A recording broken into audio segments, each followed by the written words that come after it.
आज मेरे बेटे की दूसरी शादी थी। उसकी पहली शादी का क्या हुआ मैं उसे भूल जाना चाहती थी, क्योंकि वो बड़ी ही अजीब घटना थी।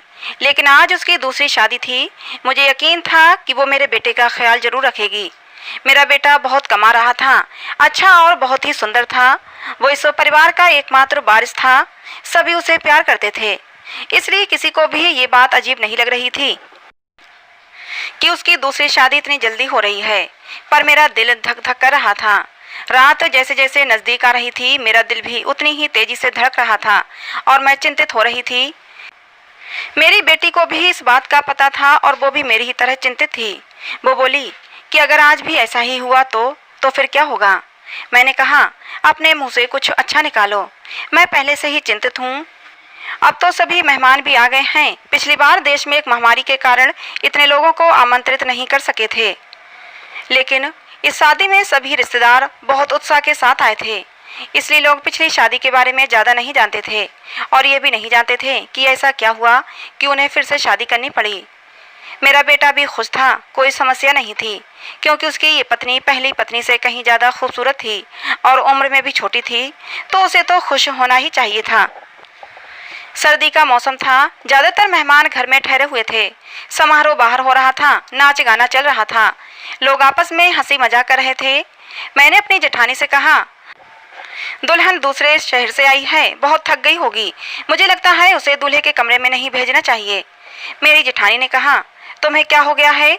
उनकी अभी अभी शादी हुई है और तुम हो कि उनकी रात खराब करना चाहती हो।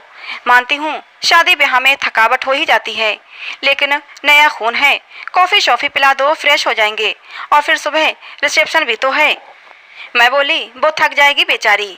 मेरी जेठानी ने कहा कि आजकल कोई भी इतना नहीं थकता, लड़कियों को तो अपनी शादी का बहुत शौक होता है, उसे अपने बेटे के कमरे में भेज दो।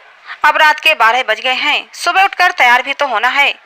मुझे नहीं पता कि तुम इतना टाइम क्यों लगा रही हो, सभी रस्में हो चुकी हैं, हर कोई नाच गाकर थक गया है, बेचारी दुल्हन भी कमरे में जाना चाहती है। मेरी जेठानी तो वैसे भी बाल की खाल निकालने में माहिर थीं, सबसे बड़ी थीं, इसलिए सोचा इनसे सलाह मशवरा कर लूं, लेकिन उन्होंने मुझे ही अपनी बातें बता दी और फिर उसने खुद ही कहा कि अब दुल्हन कमरे में जाएगी। दुल्हन को कमरे में ले जाया गया। बाकी सबको कमरे से निकालकर मैं थोड़ी देर दुल्हन के पास ही बैठ गई। मैंने कहा, बेटा, तुम अपने परिवार में सबसे बड़ी हो, तुम बहुत ही धैर्यवान लड़की हो, इसलिए मैं तुम्हें पसंद करके आई थी। देखो बेटा, जब शादी होती है तो कुछ चीज़ें ऐसी होती हैं जो हमें पसंद नहीं आती, लेकिन मेरी बच्ची, तुम थोड़ा सब्र करना। उसने कहा कि मुझे समझ नहीं आ रहा कि आप क्या कह रही हैं। मैंने कहा कि अगर मेरा बेटा कुछ उल्टी सीधी बात करता है तो उसकी बातों पर ध्यान मत देना, कमरे की बात कमरे में ही रखना, सुबह मुझे बता देना, मैं तुम्हारी प्रॉब्लम को सुलझाने की कोशिश करूंगी। मेरी बात सुनकर वो थोड़ा घबरा गई थी कि मैं किस विषय पर बात कर रही हूँ। वो थोड़ा घबराई हुई सी बोली। फिर उसने कहा, ठीक है, मैं पूरी कोशिश करूंगी। अब इस घर की इज्जत भी मेरी इज्जत है। मैं दुल्हन का हाथ थपथपाकर बाहर आ गई। सब अपने अपने बिस्तर पर सोने चले गए थे। घर में बहुत सन्नाटा था, क्योंकि सब बहुत थक चुके थे, इसलिए सब सो चुके थे। जाड़े की रातें वैसे भी शांत होती हैं, लेकिन मैं सो नहीं पा रही थी। बहुत देर बाद आखिर मैं सोने चली गई, लेकिन मेरी आंखों में नींद नहीं आ रही थी और मेरी आंखें बार बार घड़ी की ओर ही देख रही थीं। काश सुबह जल्दी हो जाती तो मेरी सारी चिंताएं खत्म हो जाती। लेकिन जैसे ही 2:30 बजे मैंने एक जोरदार चीख सुनी और उसके बाद ही मुझे पता चल गया कि अब क्या होने वाला है। उसके बाद बार बार चीखें शुरू हो गईं। ये एक लड़की के चीखने की आवाज़ थी और वो लड़की कौन हो सकती है मैं अच्छी तरह जानती थी। सभी मेहमान भी धीरे धीरे उठने लगे थे। अचानक मेरे बेटे के कमरे का दरवाज़ा खुला और मेरी बहू पागलों की तरह चीखती हुई बाहर भागी। उसे पता ही नहीं चला कि उसके पास तो दुपट्टा भी नहीं है। अस्त व्यस्त कपड़ों में बाहर भागती हुई आई थी। वो घर से बाहर भाग जाना चाहती थी, जब कुछ औरतों ने उसे पकड़ लिया और कहा, बेटा क्या हो गया, अपने आप को संभालो। सब उसको संभालने लगी, लेकिन वो बेहोश हो गई थी। जब कोई बेहोश होता है तो उस पर पानी के छींटे वगैरह मारे जाते हैं, लेकिन मेरी बहू तो पानी के छींटे मारने पर भी होश में नहीं आ रही थी। उसका पूरा शरीर ठंडा पड़ गया था। उसे फौरन अस्पताल ले जाया गया। मैं उसे अस्पताल ले जाना नहीं चाहती थी, क्योंकि फिर से वही तमाशा बन जाता, लेकिन और कोई चारा भी नहीं था। बेचारी बच्ची किसी भी तरह होश में नहीं आ रही थी। उसके माँ बाप को भी बुला लिया। उन्होंने भी एक दूसरे के कानों में बातें करनी शुरू कर दी। पता नहीं हमारी बेटी को क्या हो गया है, पता नहीं उसके साथ क्या सुलूक किया है। वो सब लोग मुझे अजीब सी नज़रों से देख रहे थे। सवाल ही सवाल थे हर तरफ और मैं बेचारी परेशान सी हॉस्पिटल में घूम रही थी। मैंने घर आकर अपने बेटे से पूछना चाहा कि अब उसने क्या किया है, तो वो कमरे में ही नहीं था। उसका फ़ोन भी बंद था। कमरे की हालत बिल्कुल नॉर्मल थी।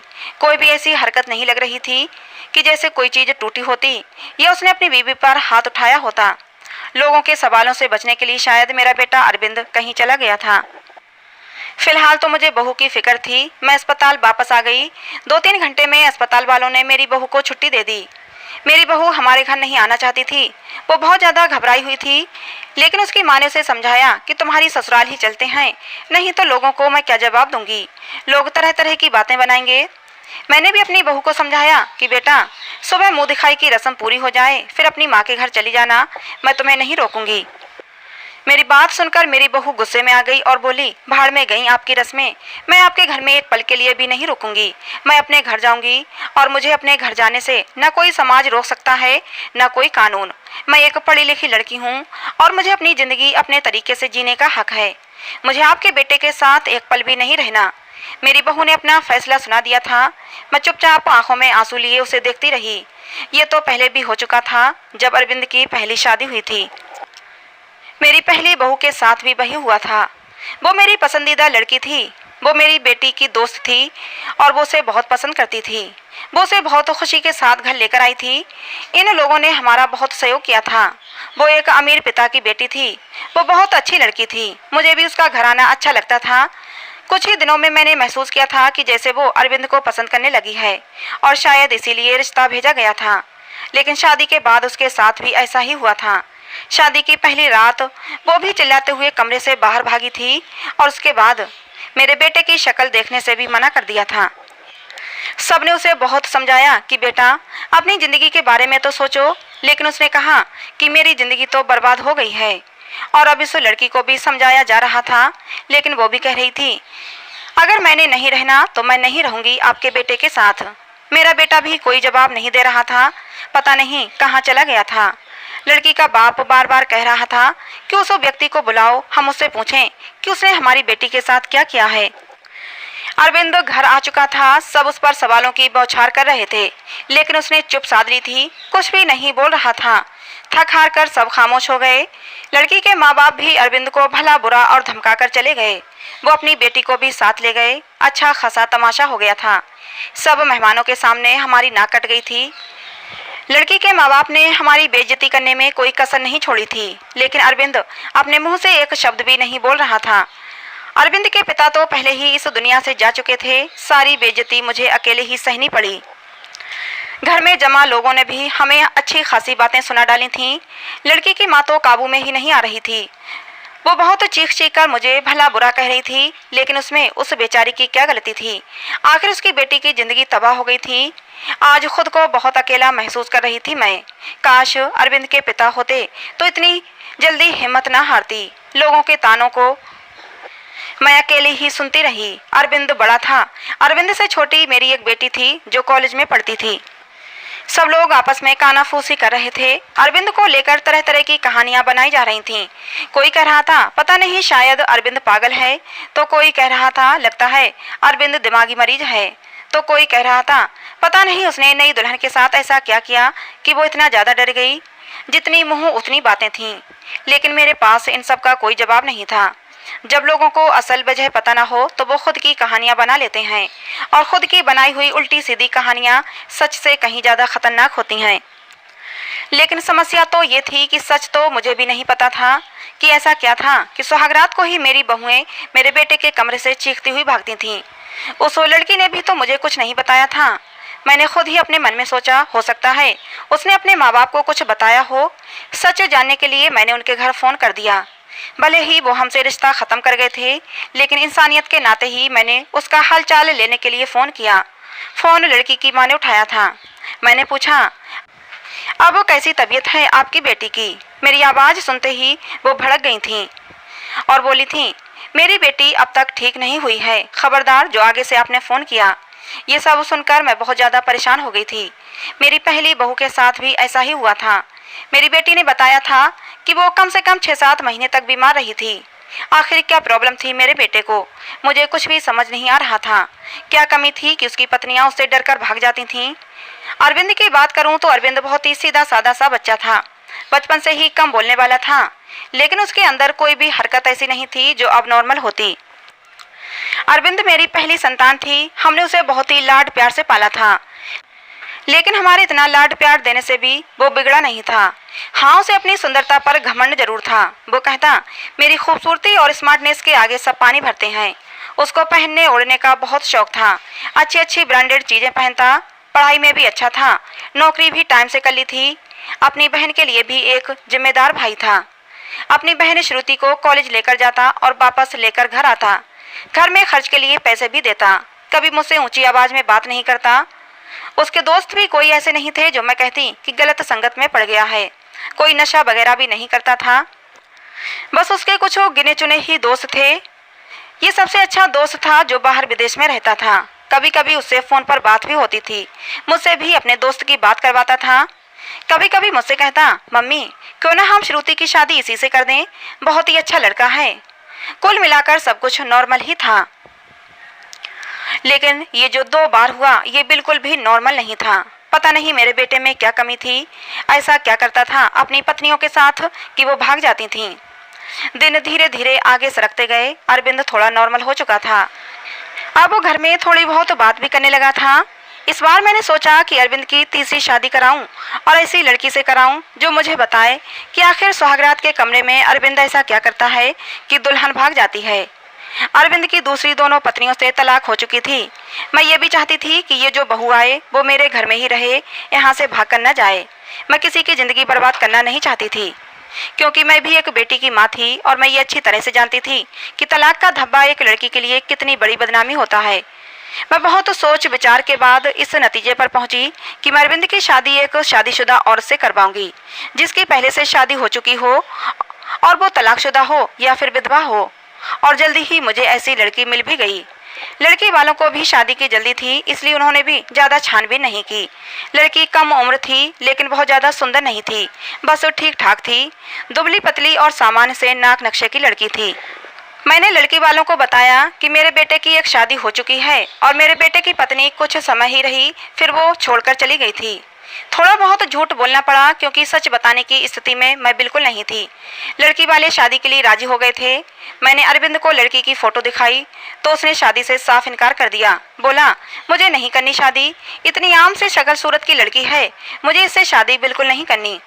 अरविंद की बात सुनकर मैंने उसे डांटते हुए कहा था, चुप हो जा, जिस तरह की तेरी हरकतें हैं उन हरकतों के चलते तो तेरी कभी भी शादी नहीं होनी चाहिए।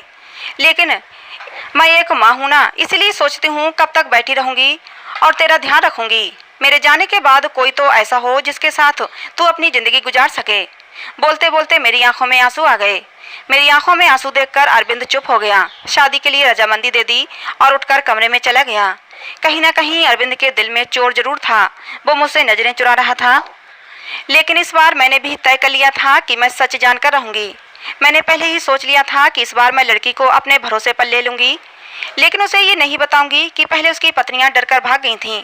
उसे प्यार से समझा दूँगी, उसे भरोसा दिलाऊँगी कि अगर कुछ ऐसी वैसी बात है तो मुझे बताए, मैं उसकी समस्या का समाधान करूँगी। पर इस बार शादी का प्लान बहुत ही सादगी से करने का था और फिर मैंने बहुत ही सादगी से अरविंद की शादी कर दी। लड़की का नाम रश्मि था, बहुत ही प्यारी बच्ची थी। मेरी बेटी ने मना भी किया था कि मम्मी रहने दें, भाई को भाई के हाल पर छोड़ दें, लेकिन मैंने उसे समझाया था कि बेटा, हो सकता है तेरे भाई के साथ कुछ मसला हो जिसे सुलझाना हमारा फर्ज है। खैर, शादी निपट गई। इस बार मैंने ज़्यादा मेहमानों को नहीं बुलाया था। घर में कुछ ही मेहमान थे जो कि मेरे रिश्तेदार नहीं बल्कि मेरे कुछ जानने वाले थे। मेरी कुछ सहेलियां वगैरह थे और उनके परिवार वाले थे। रश्मि को मैं अरविंद के कमरे में ले गई। उसे बेड पर बिठाते हुए मैंने रश्मि का हाथ अपने हाथों में लिया और उसे हल्के से दबाते हुए बोली, रश्मि बेटा, तुमसे बहुत ही ज़रूरी बात करनी है, बहुत ही ध्यान से मेरी बात सुनो।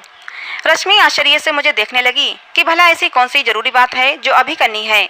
मैंने रश्मि को समझाते हुए कहा, बेटा, बेटा, अरविंद इस शादी के लिए राजी नहीं था। बहुत ही मुश्किल से मैंने उसे शादी के लिए तैयार किया है। हो सकता है मेरा बेटा कुछ अजीबोगरीब हरकतें करे, हो सकता है तुम्हें डराने की कोशिश करे जिससे कि तुम उसे छोड़कर भाग जाओ, लेकिन बेटा तुम्हें डरना नहीं है। जो भी हो तुम्हें सब कुछ मुझे बता देना है। बस तुम्हें उसके डराने धमकाने में या उसकी बातों में आने की जरूरत नहीं है। रश्मि ने मेरी बातों को सुनकर हाँ में सिर हिला दिया था। मैं थोड़ी संतुष्ट हुई थी और रश्मि को आराम करने का बोलकर बाहर आ गई। मैं अपने कमरे में नहीं गई। बहरहाल मैं बाहर सोफे पर ही लेट गई। श्रुति को मैंने उसके कमरे में भेज दिया कि तुम जाओ सो जाओ, बहुत रात हो चुकी है। श्रुति कमरे में जा चुकी थी, लेकिन जाते जाते उसने कहा था कि मम्मी जी, आप जो भी कर रहे हैं गलत कर रहे हैं। आप भी हर समस्या का हल सिर्फ शादी ही समझती हैं। आपको किसी की बेटी की जिंदगी को यूं बर्बाद नहीं करना चाहिए। श्रुति जा चुकी थी और मैं सोफे पर लेटी दिल ही दिल में अपने भगवान को याद कर रही थी और दुआ मांग रही थी कि हे भगवान, ये रात अच्छे से बीत जाए। बहुत ही खामोशी थी। ऐसा लग रहा था जैसे तूफान से आने की पहले की खामोशी हो। घड़ी की टिक टिक भी मेरे सर पर हथौड़े की तरह लग रही थी। मैं अपने भगवान को मनाने में लगी हुई थी कि तभी वही हुआ जिसका मुझे डर था। रश्मि चीखते हुए बाहर आई थी और पागलों की तरह घर के बाहर भाग जाना चाहती थी। मैंने जैसे तैसे करके उसे बाहर गेट के अंदर लिया था। मैंने उसे जैसे तैसे समझाकर थोड़ा शांत किया था। वो कुछ बोलने की स्थिति में नहीं थी। जब थोड़ा शांत हुई तो बदहवासी में बोली कि आपको अपने बेटे की पहले मेडिकल जांच करानी चाहिए थी। अगर आप ऐसा करा लेती तो आपको और मुझे ये दिन देखना नहीं पड़ता। रश्मि तो बहुत ही समझदार थी। उसके पास तो कोई दूसरा ऑप्शन भी नहीं था। वो तो हर हाल में इस शादी को निभाने की सोचती, लेकिन रश्मि ने भी इस रिश्ते को नहीं निभाया और वो अरविंद को छोड़कर चली गई। दूसरे दिन रश्मि के घर से फोन आया कि अपने बेटे से कहकर हमारी बेटी को तलाक दिलवा दो, नहीं तो हम ये काम अदालत से भी कर सकते हैं। मैं सदमे की हालत में फोन पकड़े वहीं सोफे पर बैठ गई। यानी कि अब अरविंद को कोई मजबूरी में भी अपनाने के लिए तैयार नहीं था। पहले मैं जो बहुएं लाई थी वो अमीर घराने की और सुंदर पढ़ी लिखी थी, लेकिन रश्मि तो विधवा थी, गरीब घराने की थी और बहुत ज़्यादा सुंदर भी नहीं थी। रश्मि को मैंने पहले ही सब कुछ समझा भी दिया था और तब भी वो इतना ज़्यादा बदहवास हो गई थी। आखिर ऐसी क्या कमी थी मेरे बेटे में? हम जो जेवरात दुल्हन को देते थे, दुल्हन के घर वाले शादी के दूसरे ही दिन वापस कर देते थे। मैं तो दहेज भी नहीं लेती थी। फिर आखिर ऐसा क्या था कि ऐसे खूबसूरत पढ़े लिखे और अमीर लड़के को छोड़कर भी लड़कियां भाग जाती थीं? मेरा दिमाग सोच सोच कर फटा जा रहा था। कैसे पता लगाऊं कि आखिर बात क्या है? अरविंद भी अपने मुंह से कुछ कहने को तैयार नहीं था। जब भी इस बारे में कुछ बात करने की कोशिश करती तो वो उठकर बाहर चला जाता, मुझे बात करने का मौका ही नहीं देता। लेकिन अब मैं हर वक्त तो अरविंद पर नजर रखने लगी थी, उसकी एक एक हरकत पर ध्यान देती। शायद कुछ तो ऐसा सबूत मिले जिससे मैं सुराग लगा सकूं, सच जान सकूं कि आखिर सच्चाई क्या है। लेकिन उसके हाव भाव से कभी ऐसा लगा ही नहीं कि उसमें कुछ अबनॉर्मल भी है। एकदम नॉर्मल लड़कों की तरह था जैसे और लड़के होते हैं। एकदम नॉर्मल लड़कों की तरह था जैसे और लड़के होते हैं। मुझे कोई भी रास्ता दिखाई नहीं दे रहा था। एक दिन तंग आकर मैंने अरविंद के दोस्त को फ़ोन लगाया, उसी विदेश में रहने वाले दोस्त को। मैंने पूछा, नितिन, तुम अरविंद के इकलौते दोस्त हो जिससे अरविंद अपने दिल की सारी बातें करता है। मुझे अरविंद के बारे में सब कुछ बताओ। उसने अपने जीवन के बारे में तुम्हें ज़रूर कुछ ना कुछ बताया होगा। लेकिन ये सुनकर तो मैं हैरान हो गई कि उसने अपने दोस्त को अपने बारे में कुछ भी नहीं बताया था। और बस यही बात मुझे बहुत अजीब लगी कि उसने अपने दोस्त को यह भी नहीं बताया कि मेरी 3 शादियां हो चुकी हैं और मेरी तीनों पत्नियां मुझे छोड़कर भाग गई हैं। लेकिन उसने ये बात अपने दोस्त को नहीं बताई जो कि उसका सबसे अच्छा दोस्त था। ये मुझे काफ़ी अजीब लग रहा था, लेकिन शायद उसने नहीं बताया हो क्योंकि वो शर्मिंदा होना नहीं चाहता होगा। शादी की रात ही पत्नी का भाग जाना, वो भी 3 पत्नियों का।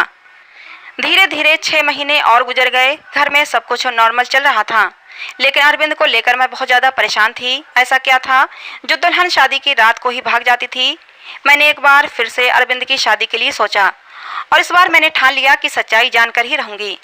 इस बार मैंने लड़की को सब कुछ बता दिया, कुछ भी नहीं छुपाया। और लड़की भी किसी ऐसे घर से लाई थी जिसे शादी की सख्त ज़रूरत थी, क्योंकि ये लोग बहुत ही गरीब थे और उसके घर में उसके 2 छोटे भाई थे। मैंने कहा, तुम्हारे दोनों भाइयों की पढ़ाई की जिम्मेदारी मेरे ऊपर है और शादी में भी आप लोगों को कुछ भी खर्च नहीं करना पड़ेगा। लड़की को तो मैंने राजी कर लिया था, लड़की के माँ बाप भी राजी हो गए, लेकिन मैंने ये बात लड़की के माता पिता को नहीं बताई थी, बस लड़की को बता दी थी। लड़की थोड़ी घबराई हुई थी क्योंकि मैंने शादी से पहले ही सारी बातें लड़की को समझा दी थीं। पहले तो वो बहुत ज़्यादा डर गई, फिर खुद को संभालते हुए बोली कि कुछ भी हो, मैं इस शादी के लिए तैयार हूँ। अगर मेरे थोड़े से त्याग से मेरे भाइयों की ज़िंदगी बनती है तो उसमें बुराई क्या है। जो कुछ भी होगा उसे सहन करूँगी। और वैसे भी सारे समझौते औरतों को ही करने पड़ते हैं। लड़की, जिसका नाम सुमन था, भले ही गरीब घर की थी लेकिन बहुत ही संस्कारी और समझदार लगी मुझे। दिल ही दिल में खुश हुई कि अगर सुमन मेरी बहू बनती है और मेरे घर में टिकी रहती है तो ये मेरे लिए बहुत ही सौभाग्य की बात होगी। संस्कारी होने के साथ साथ सुमन बहुत ही खूबसूरत भी थी। इस बार शादी मंदिर में हुई थी, सब कुछ ठीक था। और हैरानी की बात तो ये थी कि रात भी गुजर चुकी थी और सुबह हो चुकी थी। सुबह होते ही मैंने कमरे का दरवाज़ा खटखटाया लेकिन किसी ने दरवाज़ा नहीं खोला। मैं बहुत परेशान थी, कोई दरवाज़ा नहीं खोल रहा था। थोड़ी देर बाद कमरे की दूसरी चाबी लेकर आई और मैंने खुद ही दरवाज़ा खोला। कमरे के अंदर का दृश्य देखकर मेरी चीख निकल गई, क्योंकि मेरी बहू बेहोश पड़ी थी। अरविंद कमरे में कहीं भी नजर नहीं आ रहा था, शायद बाथरूम में था। मैंने जल्दी से डॉक्टर को बुलाया। डॉक्टर ने कहा कि वो सिर्फ डर की वजह से बेहोश हुई है, उसके शरीर पर किसी भी तरह के कोई चोट के निशान नहीं हैं। अरविंद के चेहरे से भी चिंता झलक रही थी। ऐसा लगता था कि जैसे वो भी परेशान है इन सब हालातों से। अच्छे से चेकअप करने के बाद और कुछ दवाइयाँ देकर डॉक्टर साहब चले गए थे। डॉक्टर ने कहा था कि सुमन को जल्दी ही होश आ जाएगा। अरविंद भी तैयार होकर अपने ऑफिस के लिए निकल गया था। मैं सुमन के पास ही बैठी रही। थोड़ी देर में सुमन ने आंखें खोल दी थीं। होश में आते ही वो बाहर की तरफ भागी थी, ये कहते हुए कि मुझे यहाँ नहीं रहना, मुझे अपने घर जाना है, अपने मम्मी पापा के पास। मैंने सुमन का हाथ पकड़ लिया। सुमन, तुम ऐसा नहीं कर सकती। मैंने तो तुम्हें सारी सच्चाई बता दी थी और तुम मान भी गई थी, फिर तुम अब ऐसा क्यों कह रही हो। लेकिन सुमन मेरी कुछ भी सुनने को तैयार नहीं थी। रोते हुए बोली, आंटी जी मुझे माफ़ कर दो, मैं मजबूर हूँ, मैं यहाँ नहीं रह सकती। आप बेफिक्र रहें, मैं अपने मम्मी पापा को कुछ नहीं बताऊंगी, सब कुछ हैंडल कर लूँगी। बस आप मुझे इस घर में रहने को ना कहें। लेकिन सुमन, मुझे बताओ तो सही, आखिर ऐसा क्या हुआ था, मैं सच जानना चाहती हूँ। सुमन, तुमने मुझसे वादा किया था कि तुम अरविंद की सच्चाई मुझे ज़रूर बताओगी। आंटी, अरविंद के बारे में मैं कुछ नहीं बता सकती। अगर मैंने अरविंद के बारे में बोला तो वो मुझे जान से मार देगा। मुझे अपनी जान की परवाह नहीं है, लेकिन अरविंद मेरे भाइयों को भी नहीं छोड़ेगा। प्लीज़ मुझे जाने दें। उसकी आंखों में विनती के ऐसे करोड़ भाव थे कि मैं उसे रोक न सकी। सुमन चली गई थी। मैं इंतजार कर रही थी कि अब कुछ ही देर में सुमन के माँ बाप का फ़ोन आने वाला है, लेकिन ऐसा कुछ भी नहीं हुआ। शायद सुमन ने अपने माता पिता को कुछ नहीं बताया था। अरविंद की तीनों पत्नियों ने तो दूसरे दिन ही तलाक की मांग कर दी थी, लेकिन सुमन ने ऐसा कुछ भी नहीं किया था। इसका मतलब था सुमन अब भी मेरे बेटे की पत्नी थी। मैंने सोचा कि अब मैं अरविंद का चेकअप करा कर ही रहूँगी। अपने होशो हवास में तो अरविंद ऐसा कभी भी नहीं करने देता, इसलिए एक दिन मैंने अरविंद के खाने में नींद की दवाई मिला दी। अरविंद के गहरी नींद में जाते ही मैंने डॉक्टर को फ़ोन कर दिया। डॉक्टर ने अरविंद के कुछ सैंपल लिए और ये बोलकर कि जैसे ही रिपोर्ट आती है मैं आपको बताता हूँ, डॉक्टर चला गया। और फिर मैं बेसब्री से अरविंद की रिपोर्ट का इंतज़ार करने लगी। अगले दिन डॉक्टर का फ़ोन आया और उसने कहा कि अरविंद एकदम नॉर्मल है, उसकी सारी रिपोर्ट्स नॉर्मल आई हैं। ये सुनकर तो मेरे आश्चर्य की कोई सीमा ही नहीं थी। अगर अरविंद नॉर्मल है तो शादी की पहली ही रात में उसकी पत्नियां क्यों भाग जाती हैं। सोच सोच कर मेरा दिमाग फटने लगा। कुछ सोचकर मैं सुमन के पास गई। सुमन के माता पिता ने मेरी बहुत इज्जत की। शायद उन्हें सच्चाई का पता नहीं था। उन्हें लगता था कि मैं उनकी बेटी को घर ले जाने के लिए आई हूँ। मुझे देखते ही सुमन डर गई थी। वो हम लोगों के साथ ज़्यादा नहीं बैठी और अंदर कमरे में चली गई। मैं भी सुमन के पीछे पीछे उसके कमरे में आ गई। मुझे देखते ही सुमन बोली, आंटी जी मैंने आपको पहले भी कहा था कि मैं आपके घर में नहीं रह सकती, फिर आप मुझे लेने क्यों आई हैं। मैंने सुमन को बहुत ही प्यार से अपने पास बिठाया और उसके सामने हाथ जोड़ते हुए बोली, सुमन मेरी उम्मीद की आखिरी किरण अब तुम ही हो। तुम ही मुझे बता सकती हो कि आखिर मेरे बेटे में क्या कमी है। एक मजबूर माँ तुमसे हाथ जोड़कर विनती करती है, प्लीज मना मत करना। मेरी आंखों में आंसू और मेरे जुड़े हुए हाथ देखकर सुमन ने मेरे हाथों को थाम लिया और बोली, आंटी जी मैं मजबूर हूँ, प्लीज आप मेरे सामने हाथ मत जोड़ें। जब सुमन किसी तरह सच्चाई बताने के लिए राजी नहीं हुई तो फिर मैंने सुमन से कहा, ठीक है तुम अपने मुंह से कुछ मत बताओ, मैं खुद अपनी आंखों से देख लूँगी, लेकिन तुम मेरी मदद तो कर ही सकती हो ना। तुम आज रात के लिए मेरे बेटे के कमरे में फिर से रुक जाओ, मैं सारी सच्चाई अपनी आंखों से देख लूँगी। पहले तो सुमन डरती रही, लेकिन मेरे बहुत समझाने पर कि मैं तुम्हारे साथ रहूँगी, तुम्हें कुछ नहीं होगा, वो मान गई थी। मैं सुमन को अपने घर ले आई। सुमन के माता पिता ने बहुत ही खुशी से अपनी बेटी को विदा किया था। एक बार फिर से सुमन को दुल्हन बनाकर मैंने अरविंद के कमरे में बैठा दिया। अरविंद को मैंने पहले ही फोन कर दिया था कि सुमन घर आ गई है, तुम भी ऑफिस से जल्दी आ जाना, आज मैं घर पर नहीं मिलूंगी। तुम्हारी मौसी की तबीयत खराब है, वहाँ जा रही हूँ और रात भर वहीं रहूंगी। मेरी बात सुनकर अरविंद ने सिर्फ हूँ में जवाब दिया था और फोन काट दिया था। मैं अरविंद के कमरे में ही छुपकर बैठ गई। आज सब कुछ मैं अपनी आंखों से देख लेना चाहती थी। कुछ ही देर में दरवाजा खुला था और अंदर कमरे में अरविंद दाखिल हुआ। उसने एक नज़र सजी संवरी बैठी सुमन पर डाली थी और बिना कुछ कहे बाथरूम में घुस गया था। सुमन डरी सहमी सी बैठी थी कि जैसे अभी उठकर भाग जाएगी। मैं भी सांस रोके आने वाली सिचुएशन के लिए खुद को तैयार कर रही थी कि तभी अचानक बाथरूम से किसी औरत के चीखने की आवाज़ें आने लगीं। आवाज़ें सुनते ही सुमन बेड से नीचे उतरकर खड़ी हो गई थी। डर से वो थर थर काँप रही थी। मैं भी हक्का बक्का सी खड़ी थी। अंदर तो अरविंद गया था, फिर ये औरत की आवाज़ क्यों? तभी अरविंद बाहर निकला और अरविंद को देखते ही मैं बेहोश होते होते बची। उसने अपना हुलिया एकदम से बदल लिया था। उसने औरतों जैसे कपड़े पहन रखे थे, बहुत ही बेहुदा सा या यूं कहिए कि बहुत ही डरावना सा मेकअप कर रखा था। आंखों में जैसे खून उतरा हुआ था। आवाज़ भी लड़की की तरह ही निकाल रहा था। तुमसे मना किया था, मेरी जिंदगी में दोबारा मत आना। तुमने मेरी बात नहीं मानी, अब तुम अपनी मौत की खुद जिम्मेदार होगी। बहुत ही भयानक हंसी हंसता हुआ अरविंद सुमन की तरफ बढ़ा था। सुमन चीख मारती हुई मेरे पास आ गई थी। मैं भी बाहर आ गई थी और अरविंद को रोकने की कोशिश कर रही थी। अरविंद, क्या हो गया है तुम्हें? तुम होश में तो हो? अरविंद ने मुझे जोर से धक्का दिया था। कौन अरविंद? परमिला नाम है मेरा। मौका देखकर सुमन कमरे से भाग गई थी। इससे पहले अरविंद फिर से मेरे पास आता, मैं भी कमरे से बाहर निकली और कमरे को बाहर से बंद कर दिया। अरविंद की भयानक हंसी मुझे बाहर तक सुनाई दे रही थी। मैं डरी सहमी सुमन को अपने सीने से लगा रखी थी। हालांकि मैं खुद भी बहुत ज़्यादा सख्ते में थी और डरी हुई थी। आंटी जी, मुझे नहीं मरना है। अरविंद मुझे जिंदा नहीं छोड़ेगा। उसने मुझसे कहा था अगर मैंने किसी को कुछ बताया तो वो मुझे मार डालेगा, साथ में मेरे भाइयों को भी। मुझे और मेरे भाइयों को बचा लो आंटी जी। कुछ नहीं होगा सुमन, शांत हो जाओ, मैं सब कुछ संभाल लूँगी। मेरा दिमाग थोड़ा थोड़ा काम करना शुरू किया तो सबसे पहला ख्याल मेरे दिल में यही आया कि शायद अरविंद पर किसी भूत का साया है। सुमन को मैंने अपने रूम में ही सुला लिया था। सुबह उठते ही सबसे पहले मैंने अपने फैमिली डॉक्टर को फ़ोन किया था। 8 बजे डॉक्टर हमारे घर पर थे। मैंने उन्हें सारे हालात से अवगत कराया। साथ ही मैंने डॉक्टर से ये भी कहा कि मुझे लगता है अरविंद पर किसी भूत का साया है। मेरी बात सुनकर डॉक्टर ने कहा था मुझे नहीं लगता ये किसी भूत का साया है, मुझे तो अरविंद एक दिमागी मरीज लगता है। उस पर पागलपन के दौरे पड़ते हैं। ऐसे मरीज किसी मूवी या किसी कहानी में डूब जाते हैं और उसी के कैरेक्टर में खुद को उतार लेते हैं। लेकिन आप टेंशन न लें, इस मर्ज का इलाज है। अपनों के प्यार से और कुछ दवाइयों के जरिए मरीज ठीक हो जाता है। थोड़ा टाइम लगता है बट मरीज बिल्कुल पूरी तरह से ठीक हो जाता है। नई दुल्हन को देखकर अरविंद पर पागलपन के दौरे पड़ते हैं और ये दौरे अरविंद को क्यों पड़ते हैं इसका सुराग उसके कमरे से ही मिलेगा। एक बार सुराग हाथ लग जाएगा तो उसका इलाज हम अच्छे से कर सकेंगे। डॉक्टर मुझे तसल्ली देकर चले गए थे।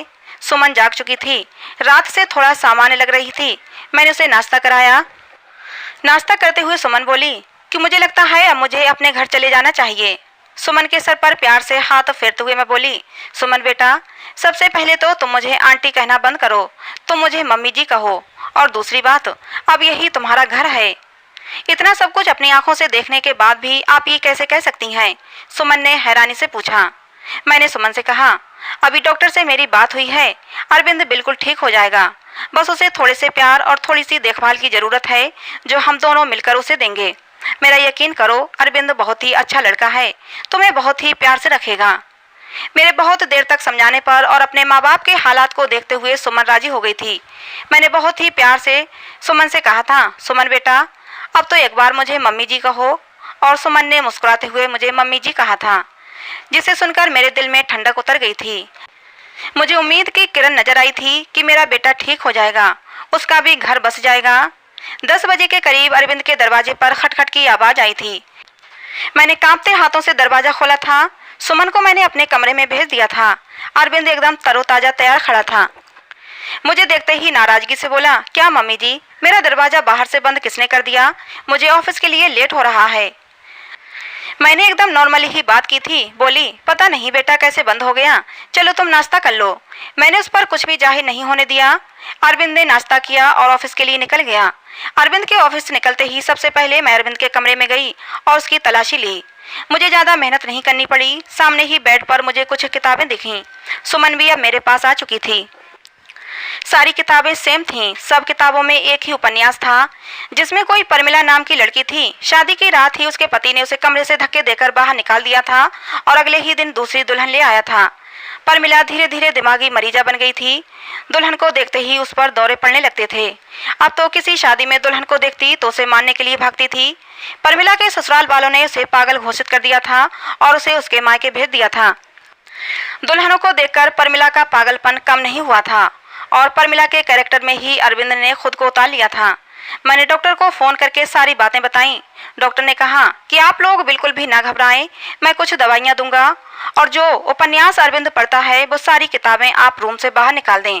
धीरे धीरे प्यार से अरविंद को समझाना पड़ेगा, उसे परमिला के कैरेक्टर से निकालना पड़ेगा। धीरे धीरे डॉक्टर की दवाइयों से और सुमन और मेरी मेहनत से अरविंद ठीक होने लगा था। सुमन अरविंद के सामने सिंपल सी रहती थी, कोई भी बनाव श्रृंगार नहीं करती थी। अरविंद के व्यवहार में बहुत बदलाव आने लगा था। उसकी आंखों में अब मैंने सुमन के लिए प्यार देखा था। सुमन कहीं भी जाती अरविंद की निगाहें उसका पीछा करती थीं। अरविंद का इलाज चलते आज 3 महीने हो चुके थे। सुमन ने जिस मेहनत और लगन से मेरा साथ दिया था उसकी मैं कायल हो गई थी। कोई बहुत ही अच्छे कर्म किए होंगे जो मुझे सुमन जैसी बहू मिली। सुमन अब भी मेरे साथ मेरे कमरे में ही सोती थी, लेकिन आज मैंने सोच लिया था कि सब कुछ फाइनल हो जाना चाहिए। मुझे पूरा विश्वास है कि अब अरविंद बिल्कुल ठीक हो चुका है। मैंने सुमन से कहा कि सुमन, आज तुम्हें आखिरी कदम और उठाना पड़ेगा। इसके बाद तुम्हारी जिंदगी में खुशियां ही खुशियां होंगी। सुमन नासमझी से मेरी तरफ देखने लगी। फिर मैंने उसे समझाया कि सुमन, आज तुम्हें दुल्हन बनकर अरविंद के कमरे में बैठना होगा। मेरी बात सुनकर सुमन डर गई थी, लेकिन फिर जल्दी ही संभल भी गई। शायद उसे भी यकीन था कि अरविंद अब ठीक हो चुका है। वो भी अरविंद की प्यार भरी नजरों को समझ चुकी थी। सुमन, तुम्हें डरने की कोई जरूरत नहीं, तुम दरवाजा खुला रखना। दरवाजे के बाहर ही मैं खड़ी रहूंगी जब तक कि तुम दोनों के बीच में सब कुछ ठीक नहीं हो जाता। जैसे ही तुम्हें कुछ गलत लगे तो फौरन बाहर भाग आना। रात को अरविंद के आने से पहले ही मैंने सुमन को दुल्हन की तरह सजाया। अरविंद के बेड को भी बहुत ही खूबसूरती से सजाया था मैंने। अरविंद के आने का टाइम हो गया था। मैंने सुमन को सजे सजाए बेड पर बिठा दिया और बाहर आ गई। थोड़ी देर में अरविंद भी आ चुका था। खाना खाते हुए अरविंद की निगाहें इधर उधर कुछ ढूंढ रही थीं। मैं समझ गई थी कि अरविंद किसे ढूंढ रहा है, लेकिन मैं अनजान बनी रही। कुछ देर में अरविंद खुद ही बोला, मम्मी, सुमन कहीं दिखाई नहीं दे रही, क्या कहीं गई हुई है? मेरे बोलने से पहले ही श्रुति बोल पड़ी, भैया, भाभी तो आपके ही। इससे पहले कि श्रुति अपनी बात पूरी करती मैंने उसे चुप करा दिया। मैंने मुस्कुराते हुए कहा, अरविंद, तुम पहले खाना खत्म करो, उसके बाद अपने कमरे में जाओ तो तुम्हें अपने सवाल का जवाब मिल जाएगा। खाना खाने के बाद अरविंद अपने कमरे में चला गया। मेरा दिल जोरों से धड़क रहा था। अब पता नहीं क्या होने वाला है। हे भगवान, सब कुछ ठीक हो। मैं भी अरविंद के पीछे पीछे चली और बाहर गेट पर ही रुक गई। मैं अंदर कान लगाकर सुनने की कोशिश कर रही थी कि अंदर सब कुछ ठीक तो है। खड़े खड़े मुझे काफ़ी देर हो गई थी, लेकिन अभी तक अंदर शांति थी। और फिर कुछ ही देर में मुझे सुमन और अरविंद की सरगोशियाँ सुनाई देने लगीं, लेकिन प्यार में डूबी हुई सरगोशियाँ। मैं मुस्कुरा दी। मेरे अंदर तक सुकून उतर गया। मैंने मन ही मन भगवान को धन्यवाद दिया और अपने कमरे में आ गई और सुकून से लेट गई। सुबह मेरी आंख देर से खुली। जल्दी जल्दी उठकर किचन की तरफ भागी तो सुमन को किचन में पहले से मौजूद पाया। मुझे देखकर सुमन के चेहरे पर मुस्कुराहट आ गई। सुमन की झुकी हुई नजरें और शर्मीली मुस्कुराहट से ही मैं पहचान गई कि सब कुछ ठीक है। मैंने प्यार से सुमन के माथे को चूमते हुए कहा, सुमन बेटा, तुम इतनी सुबह किचन में क्या कर रही हो? सुमन थोड़ा शर्माते हुए बोली, मम्मी जी, वो अरविंद को कॉफ़ी चाहिए थी, वही बना रही थी। सुमन को कॉफ़ी बनाता छोड़कर मैं बाहर हॉल में आ गई और सोफे पर बैठकर मैंने आंखें बंद कर लीं। आज मेरे अरविंद के और सुमन के जीवन में खुशियां ही खुशियां थीं। भगवान मेरे परिवार को किसी की नज़र न लगे। तो दोस्तों, आपको हमारी ये कहानी कैसी लगी कमेंट बॉक्स में ज़रूर बताना। पसंद आई हो तो प्लीज़ लाइक करना। ऐसी और कहानियों के लिए हमारे चैनल को सब्सक्राइब करना। मिलते हैं दोस्तों अगली किसी नई कहानी में।